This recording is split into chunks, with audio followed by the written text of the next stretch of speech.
ఓటేసి గెలిపించుకుందాం. మన కష్టాలు, మన పిల్లలు, మన పెన్షన్లు, మరి చెయ్యడు పథకాలు అన్నీ మీకు గుర్తే, జగనన్న కూడా గుర్తే. కానీ మనసులో ఉంచుకోండి. అది గుంటుపల్లి వస్తాడంట కదా, ఏదో మేము గడియారాలు ఇచ్చాము, చీరలు ఇచ్చాము, సార్లు ఇచ్చాము, అంతకన్నా మేము మెరుగ్గా ఇస్తాం అంటాడేమో. అవి నమ్మద్దు, మోసకరమైన మాటలు అయ్యి. ఇవాళ మనల్ని మోసం చేస్తాడు, ముక్కోళ్ళు మోసం చేస్తాడు. అది రేపు గుంటు పిల్లి వచ్చినాక మేము నిలదీసి అడుగుతాం.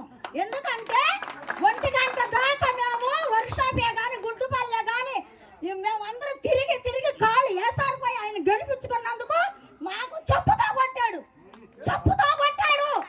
ఇదే విషయం నేను అడుగుతా, రేపు గుంటుపల్లి వచ్చినాక అడుగుతా. ఎవరిని అడుగుతావు? ఎవరినమ్మా?